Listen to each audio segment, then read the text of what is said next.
చేసినాక నెక్స్ట్ వీడియోలో చెప్తా అంటున్నాను కదా. సో ఏంటంటే 2 డిఫరెంట్ టైప్స్ ఆఫ్ పీపుల్ ఉంటారు. One is negative, one is positive. Then why మనము ఏంటంటే ఒక చిన్న థింగ్ నెగిటివ్ ఎమోషన్స్ని హోల్డ్ చేసుకొని స్ట్రాంగ్గా హోల్డ్ చేసుకొని పెట్టుకున్నంతగా పాజిటివ్ ఎమోషన్స్ పెట్టుకోలేము. That is the reason manifestations ఎందుకు రావట్లేదు అని అంటే. నెగిటివ్ ఎమోషన్స్ అంటే ఇప్పుడు ఒక పర్సన్ ఉన్నారు, నెగిటివ్గా ఆలోచిస్తున్నారు, నెగిటివ్గా మాట్లాడుతున్నారు, negative thoughts, negative loop, negative story, negative reactions, negative environment, negative situations, negative circumstances, negative people. Oh my god, మీరు ఇంటర్నల్గా ఏం ఆలోచిస్తారో యూనివర్స్ అదే మీ ఇంటర్నల్ రియాలిటీగా చేస్తూ ఉంటుందన్నమాట. ఎక్కడైతే గ్రాటిట్యూడ్ మిస్ అయిపోతుందో, ఎక్కడైతే అన్ని థింగ్స్ కొన్ని థింగ్స్ ఫాలో అవ్వాల్సిన థింగ్స్ మిస్ అయిపోతాయో ఆల్రెడీ మీరు ఇంటెంట్ చేస్తున్నారు. ఆఫ్ కోర్స్ పాజిటివ్గా మారాలి అని చెప్పేసి థాట్స్ని పాజిటివ్ డైరెక్షన్లో పెట్టుకోవాలని చెప్పేసి అందుకే యూనివర్స్ క్రియేషన్ చేస్తుంది ఇవన్నీ థింగ్స్ మారాలి కాబట్టి మేము వీడియోస్ కూడా చేస్తున్నాము. And in fact the positive version of yours ఉంది అక్కడ.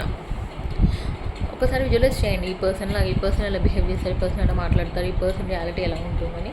ఆ రియాలిటీ నుంచి మీరేమైనా మేనిఫెస్ట్ చేస్తే అప్పుడు జరుగుతుంది. అండ్ ఇన్ఫ్యాక్ట్ ఎప్పుడు ఇంపాసిబుల్ అనే వర్డ్ కంప్లీట్గా ఇగ్నోర్ చేయండి. ఎందుకంటే మీకు నచ్చని థింగ్స్ ఏదైనా సరే మీరు చేంజ్ చేసుకోవచ్చు, ఇప్పుడే చేంజ్ చేసుకోవచ్చు. జస్ట్ మీరు ఒక థింగ్ని ఓపెన్ చేయాలంతే. అంటే మీరు యాక్సెప్ట్ చేసి దాన్ని మార్చుకోవాలని అనుకోవాలి. దట్ ఈస్ ద థింగ్ అంతే. మార్చుకోవాలనుకోకపోతే ఎలా మీ రియాలిటీ అనేది చేంజ్ అవుతుంది కదా. మార్చుకోవాలనుకున్నప్పుడు పాసిబుల్ అవుతుంది ఏదైనా. సో ఏదైనా థింగ్స్ని పాసిబుల్ చేయొచ్చు, ఇంపాసిబుల్ థింగ్స్ని కూడా పాసిబుల్ చేయొచ్చు. That is called manifestation. మీకు నచ్చింది ఒక థింగ్ని, రియాలిటీని మార్చుకోవచ్చు. ఎప్పుడైనా సరే ఏ సిచ్యువేషన్లో అయినా సరే ఎలా పీపుల్ బిహేవియర్ చేంజ్ చేయొచ్చు, ఏమైనా చేయొచ్చు. That is called manifestation guys. So no negative words.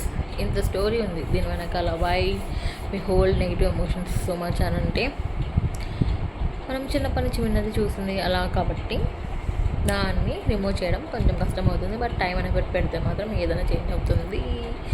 Okay, చలో బాయ్.